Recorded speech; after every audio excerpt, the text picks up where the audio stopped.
Hello guys, welcome back. मैं हूं कैलाश और प्रकार टेक में आपका बहुत बहुत स्वागत है। दोस्तों, बहुत सारे दोस्तों की ख्वाहिश है कि एक वीडियो बनाया जाए जिसमें फार्मास्यूटिकल इंडस्ट्री में जॉब कैसे हमें मिल सकता है, कहां पे अप्लाई करना चाहिए फ्रेशर्स को।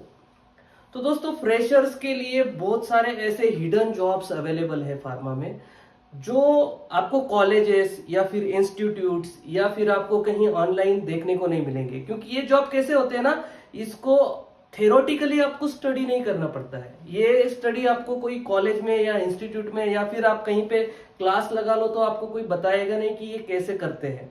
ठीक है, बहुत सारे कोर्सेस अवेलेबल होते हैं कुछ चीजों के लिए, लेकिन बहुत ही एक्सपेंसिव होते हैं।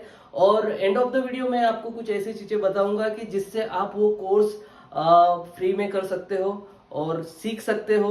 आपको रिज्यूम कैसे बनाना है जब आप फ्रेशर्स होते हो, तो इसके लिए भी एक वीडियो बनाया जाएगा। ये वीडियो बहुत बड़ा हो जाएगा, इसलिए वो टॉपिक में इसमें कवर नहीं कर पाऊंगा।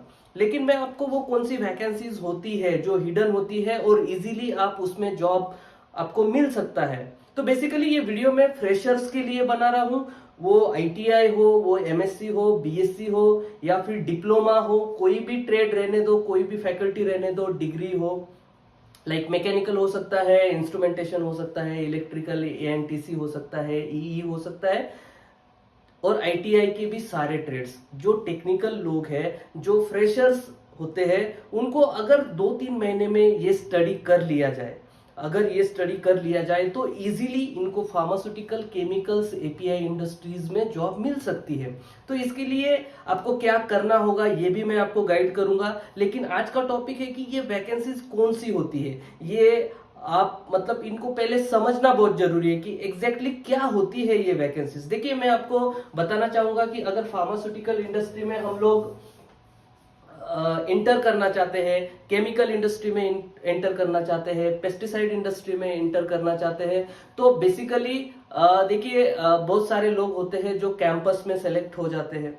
लेकिन अभी अभी फार्मास्यूटिकल इंडस्ट्री में जो टेक्निकल पोजीशंस है, इनके लिए हायरिंग भी मोस्ट ऑफ द टाइम नहीं होती है। जो ये जॉब्स मैं आपको बताने जा रहा हूं, ये कौन से जॉब्स होते हैं, तो आपको ध्यान लगाकर ये देखना है कि ये वैकेंसीज होती कौन सी है। सबसे पहले मैं आपको बोल देता हूं कि देखिए, वैलिडेशन इंजीनियर, वैलिडेशन इंजीनियर आपने सुना होगा। ठीक है, वैलिडेशन इंजीनियर्स होते हैं, फिर टेक्नीशियंस भी होते हैं।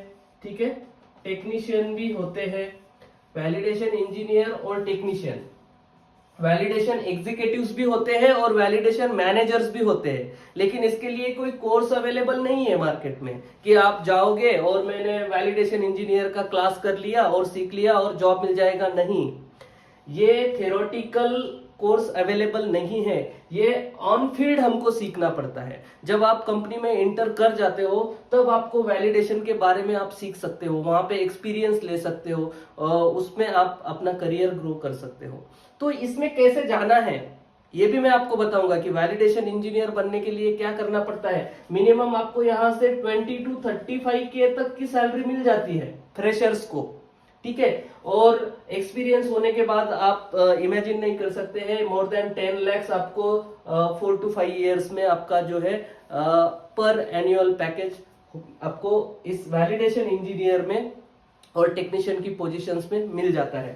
वैलिडेशन एग्जीक्यूटिव्स भी होते हैं, वैलिडेशन एग्जीक्यूटिव्स भी होते हैं और वैलिडेशन कंसल्टेंट भी होते हैं। ठीक है, वैलिडेशन कंसल्टेंट भी होते हैं। तो ये हो गया एक। ये अभी देखिए, वैलिडेशन नाम से ही कितनी पोजीशंस बन गई, इंजीनियर बन गया, टेक्नीशियन बन गया, एग्जीक्यूटिव बन गया, कंसल्टेंट भी बन गया और वैलिडेशन हेड भी होता है।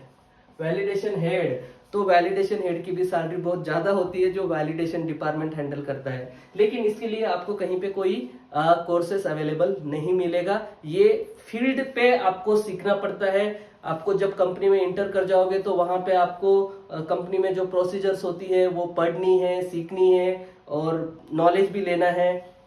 लेकिन जो एंट्री लेवल वैलिडेशन इंजीनियर और टेक्नीशियन यहां से जब स्टार्ट होगा, तो ये स्टार्ट करने के लिए आप फ्रेशर्स को क्या करना होगा, आपको क्या सीखना होगा, मैं ये आपको बताऊंगा। ठीक है, दूसरी जो पोजीशन है कैलिब्रेशन। ठीक है, कैलिब्रेशन, तो कैलिब्रेशन में भी सेम होता है।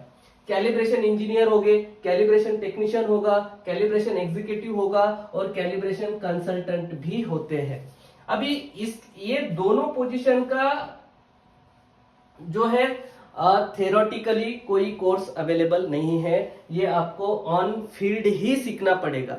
जब आप ऑन फील्ड कंपनी में एंट्री कर जाते हो तो आपको ये वहां पे बेसिक चीजें सीखने को मिलती है। लेकिन ये कैलिब्रेशन अगर आप में से कोई सीखना चाहता है, आपको कैलिब्रेशन इंजीनियर बनना है, कैलिब्रेशन इंजीनियर को मिनिमम 15,000 to 30,000 तक के फ्रेशर्स के जॉब अवेलेबल होते हैं। कब होते हैं? जब आपको बेसिक कैलिब्रेशंस पता हो।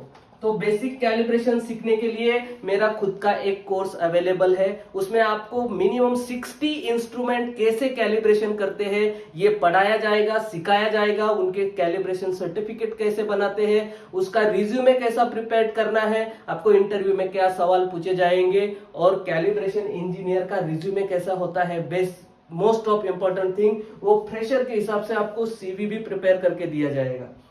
तो calibration engineer, calibration technician, calibration executive, ये पोजीशंस भी हिडन पोजीशन है, ये भी हिडन पोजीशंस है। ये आपको ऑनलाइन देखने को मिल जाएगी, लेकिन आपको पता नहीं होता है कि एग्जैक्टली इस पोजीशंस के लिए आप अप्लाई कर सकते हैं, आप एलिजिबल है या नहीं है, ये पता नहीं होता है। तो ये भी मैं आपको बताऊंगा। सेम टेम्परेचर मैपिंग, ठीक है, टेम्परेचर मैपिंग कैसे करते हैं,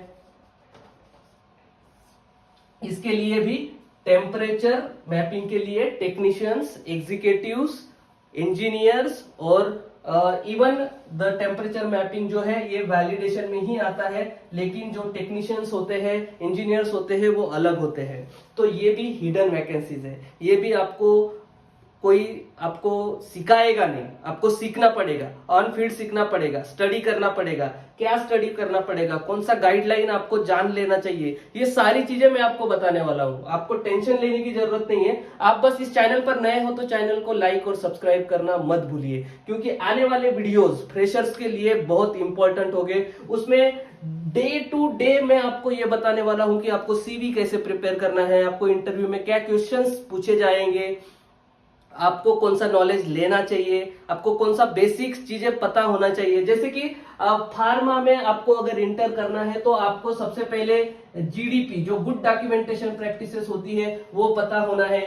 गुड मैन्युफैक्चरिंग प्रैक्टिसेस होती है, वो पता होना है। गुड जीएलपी प्रैक्टिसेस होती है, ठीक है, जीएलपी मतलब लेबोरेटरी प्रैक्टिसेस होती है, तो ये आपको पता होना है। कौन कौन सी गाइडलाइंस फॉलो करते हैं, कौन से ऑडिट होते हैं, लाइक यूएसएफडीए ऑडिट होता है तो फिर उसकी रिक्वायरमेंट क्या होती है, डब्ल्यूएचओ ऑडिट होता है, एमएचआरए ऑडिट होता है, ठीक है, टीजीए ऑडिट होता है, बहुत सारे ऑडिट होते हैं। और ये इंटरनल एक्सटर्नल ऑडिट जो होते हैं उनकी बेसिक्स रिक्वायरमेंट अगर आपको पता है, ये इसकी बेसिक रिक्वायरमेंट आपको पता है, ये बेसिक रिक्वायरमेंट पता है, और इसमें से आप जो भी चूज कर लोगे, लाइक अभी इसके बाद में आता है सबसे most important computer system validation engineer, ठीक है, कंप्यूटराइज्ड सिस्टम वैलिडेशन।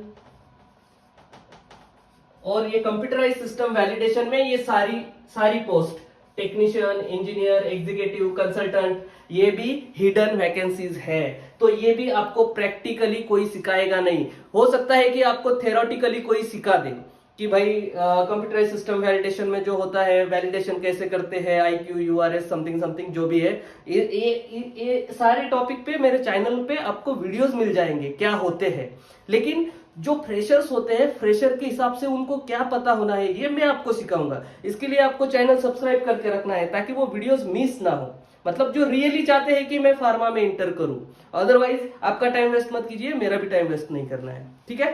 तो ये कंप्यूटराइज्ड सिस्टम वैलिडेशन का क्या होता है मैं आपको बता देता हूं। इसमें मिनिमम 1.3 टू मिनिमम मतलब मैक्सिमम जो नए लोग होते हैं उनको 10 LPA तक का पैकेज ऑफर होता है। अगर आपने ये स्टडी कर लिया है तो कोई कोर्स नहीं करना है, कुछ नहीं करना है, आपको सीखना है।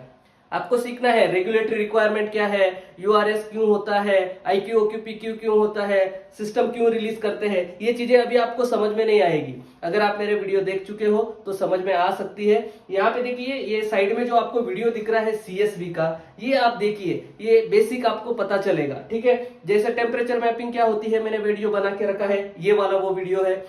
जैसे कि कैलिब्रेशन क्या होता है मैंने बना रखा है, उसकी भी लिंक आपको सारे वीडियो चैनल पे अवेलेबल है। मैं सबका लिंक यहाँ पे नहीं दे पाऊंगा, आप चैनल पे एक बार जाइए, देखिए कि आपको बेसिक बेसिक चीजें आपको सीखना है। तो ये देखिए यहाँ पे 5 वैकेंसीज, मतलब 5 पोजीशन, यहाँ पे 5 पोजीशन, ये कैलिब्रेशन का 5 पोजीशन, वैलिडेशन इंजीनियर्स का 5 पोजीशन। तो कितना हो गया, 5, 10, 15, 20 टाइप्स के जॉब जो है आपको फील्ड पे सीख सकते हैं आप लोग। और ये हिडन होते हैं, कोई बताएगा नहीं आपको कि भाई ये जॉब है और आप आ जाओ। आप पहले सोचोगे कि भाई वैलिडेशन क्या होता है, ये कैलिब्रेशन क्या होता है, कौन से इंजीनियर्स होते हैं। आपने टर्मिनोलॉजी सुनी होगी आपके कोर्स में, आपने जब स्टडी किया है तो, लेकिन उसके लिए बेसिक रिक्वायरमेंट क्या चाहिए आपको इंटर करने के लिए, ये मैं आपको बताने वाला हूं। तो ये बहुत अच्छी, ये जो पैकेजेस ऑफर होते हैं इसके लिए बहुत अच्छे रहते हैं। देखिए कैलिब्रेशन,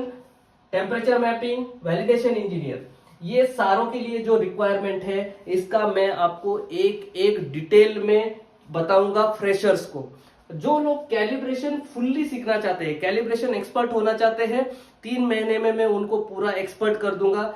जो भी अगर आप सीखना चाहते हैं तो आप कमेंट में बताइए कि मैं सीखना चाहता हूं, हम लोग आपको कांटेक्ट करेंगे और आपको मेरे लोग बताएंगे कि आप कैसे सीख सकते हैं। आपको कहां पे, आपको फिजिकल लैब में ट्रेनिंग दिया जाएगा। हमारे पास लैब अवेलेबल है, उस लैब में सारे इक्विपमेंट्स अवेलेबल है, 1 बाय 1 सारे इंस्ट्रूमेंट कैसे कैलिब्रेशन करते हैं, कैसे ट्रबल शूटिंग करते हैं, कहां पे यूज होता है, क्यों यूज होता है, सारी चीजें बताई जाएगी। उसका सर्टिफिकेट कैसे बनाते हैं, कैलिब्रेशन सर्टिफिकेट, वो बताया जाएगा। आपको इंटरव्यूज में क्या क्वेश्चंस पूछे जाएंगे वो भी बताया जाएगा। तो आपको एक तरह से इंडस्ट्री फ्रेंडली बनाना चाहता हूं मैं, आपको इंडस्ट्री फ्रेंडली बना दूंगा। आपको सिर्फ 2-3 महीना देना है और आप फ्रेशर्स के लिए रेडीली अवेलेबल रहोगे।